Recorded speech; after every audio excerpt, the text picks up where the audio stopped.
This is Dylan. He doesn't have any problems with the, I'll say muzzle in front of him. The other dog, Rafe, he doesn't like the muzzle. So, in a perfect world, you'd be able to just take the muzzle. This is a Baskerville. I'll show it better later. You can eat and drink through it. Well, he can. Wait, now it's not his size. Okay, it's too big, but I just want to show you.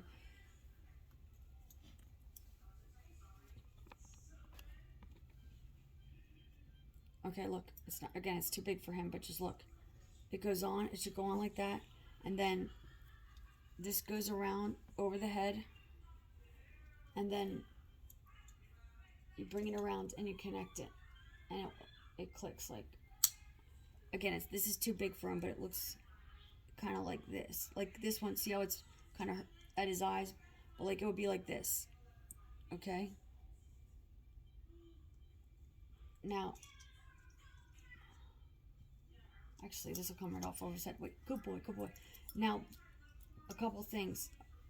All right, I don't want to torture him. I'm going to let him go. All right, buddy. It's okay. You did great. So, okay, go play. Go ahead. I'm going to use this dog, this little stuffed dog.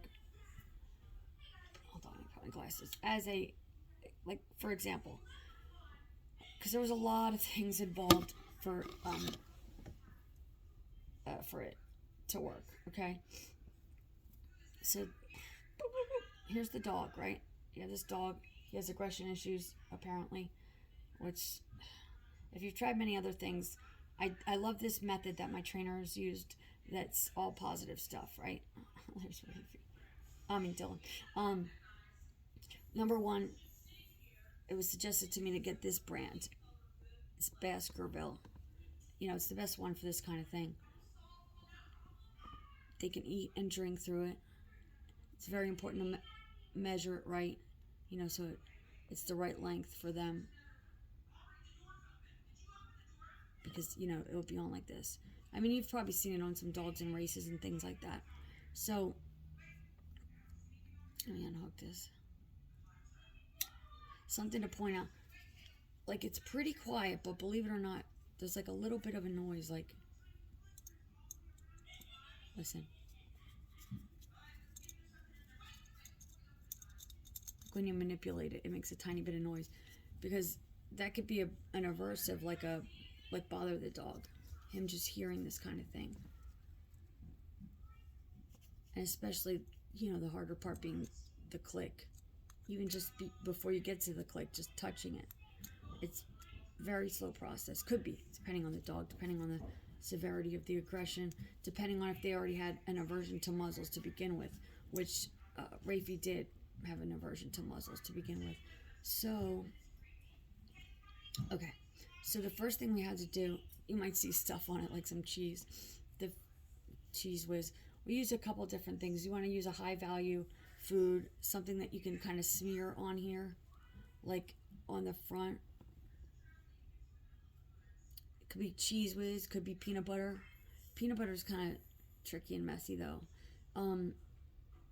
Plus, something I learned with working with kids with autism, you want the reinforcer to be something that they could consume quickly, or peanut butter kind of stays in your mouth, because then if something negative happens, then as they still have peanut butter in their mouth, it's like they're still being rewarded for doing the negative thing. You want something that's, you know, tied to the positive action they took, okay? So before I could even, first of all, it was a lot. I had to just lay the muzzle on the ground. I'll put it on here for, there's like a color difference.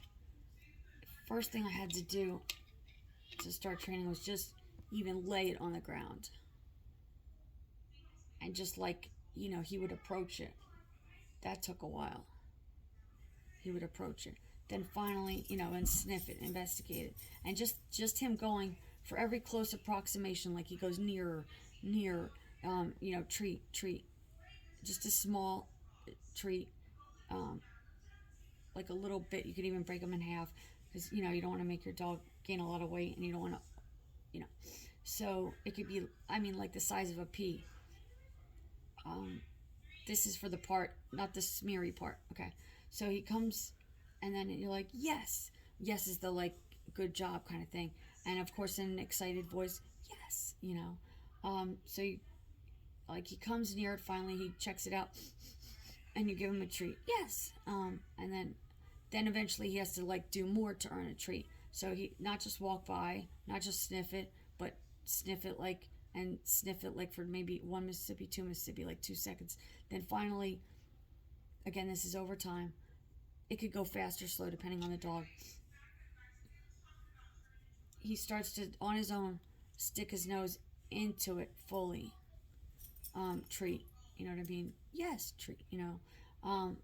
But you don't it's tempting, but don't be forced to like hurry up and hook it on him, because what I learned from the trainer is the whole thing has to be voluntary, which is a lot different than the trainers that I had that didn't work, that were negative.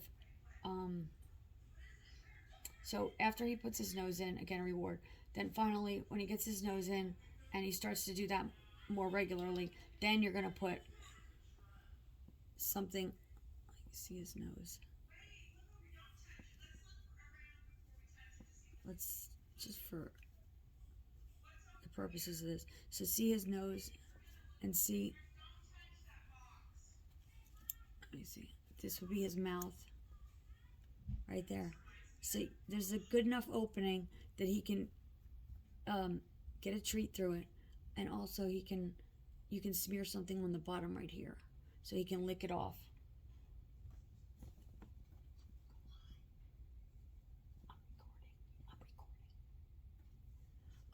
He can lick it off. After he licks it off and he starts to see this is not so bad.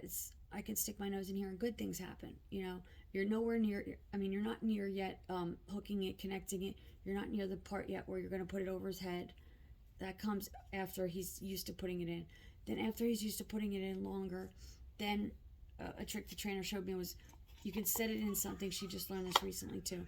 You set it in something shallow, like, well, shallow enough, like deep enough that it sits, but preferably a little bit less wide than this, so it holds it up. Kind of like so you're not associated with it necessarily, and it's he's got the autonomy, like he's in charge, kind of like to go up to it and sniff it and go in, and he's gonna go in and lick it, and then as he goes in and he gets used to licking it, and say he's still licking it, then you can lift it. You can do away with the bowl. Bowl gone. So you got to the point where he's licking it. Lots of praise, short periods of time, end on a good note, you know, end on him doing it good. Make sure you have it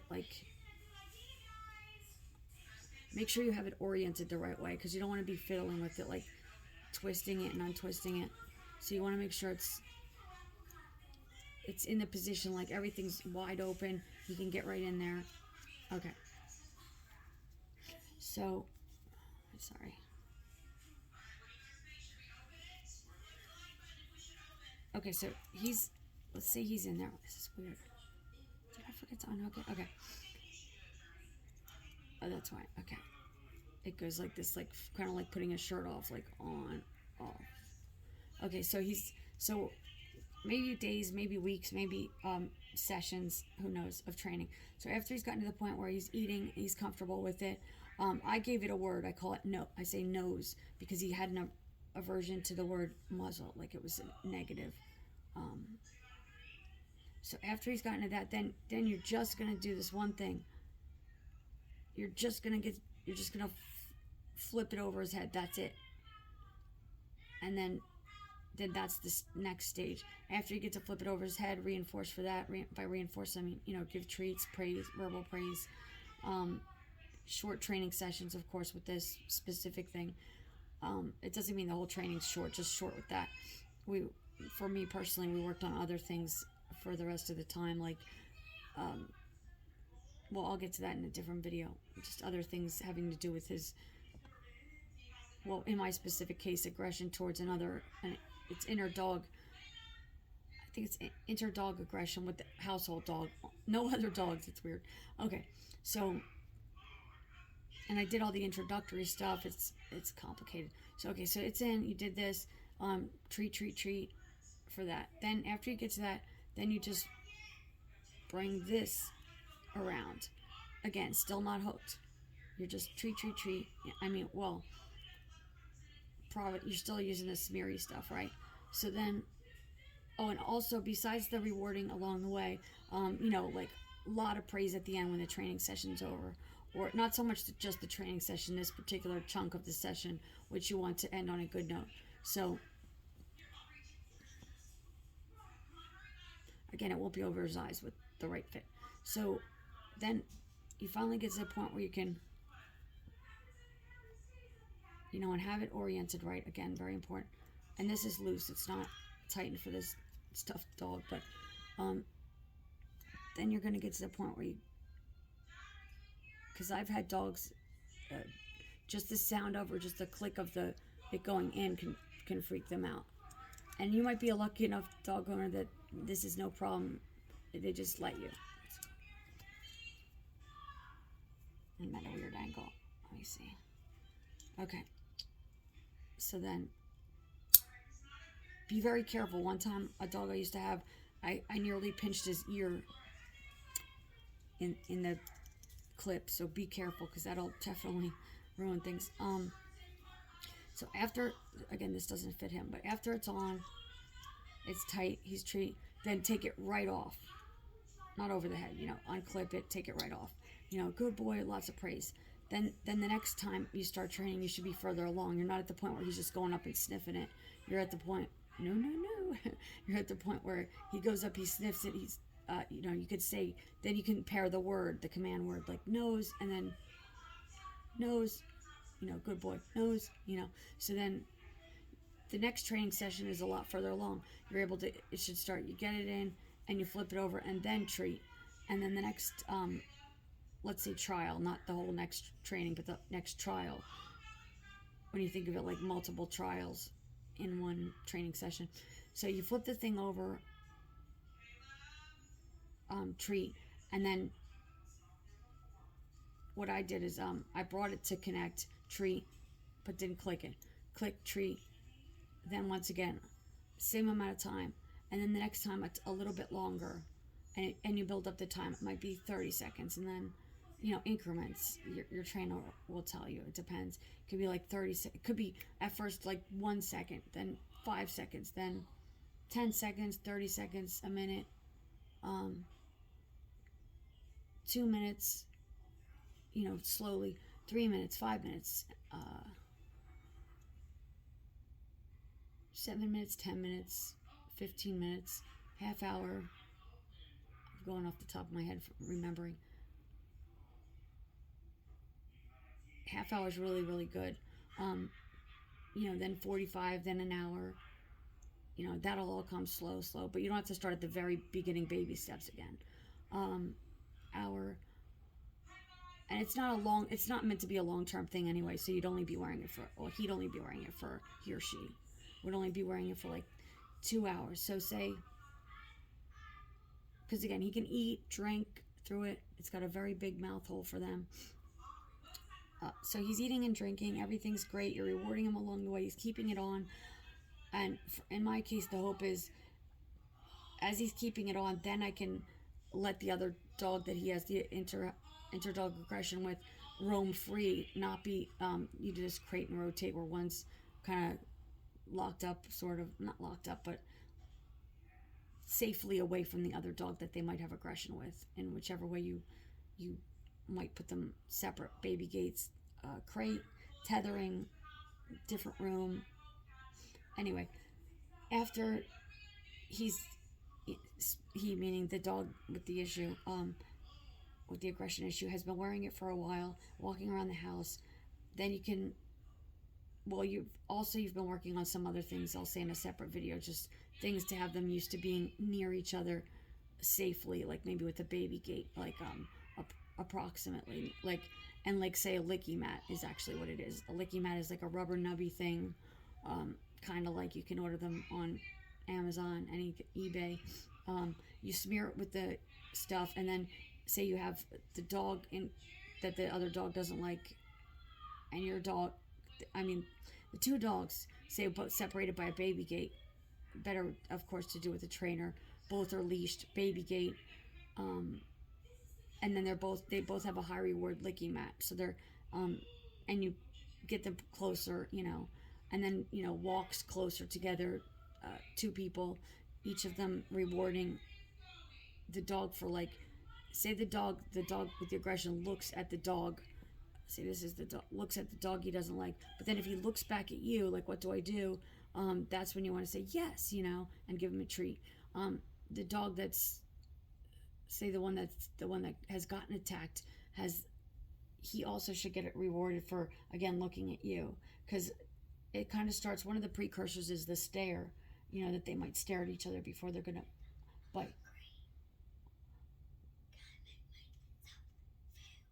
Yes, after they get used to that, that helps. That's one of the other things that happens, that makes this more possible. So back to other dog that usually gets, let's say, bit, is around this aggressive dog, let's say, just for a shortcut, not to call him an aggressive dog that has an issue of aggression.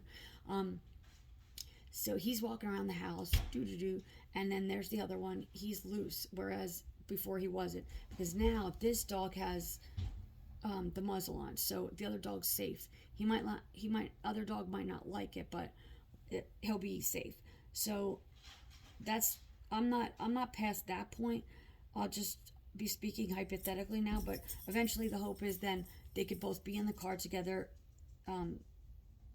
Rafe is the dog that I have, the issue that needs the muzzle. Rafe would have the muzzle on, because as it is now, I can't take them in the car together. I have to do shifts to go places, like go to the park, come back, get the other one, go to the park, come back, get the other one, for example.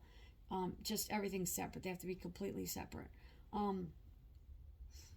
So after he's to the point where he can take rides, then my ultimate goal is, of course, to be able to take long road trips. And then I don't know how this will work, because I'm not near there yet, but eventually, I don't know, I'm hoping the muzzle will be able to come off during, the trip.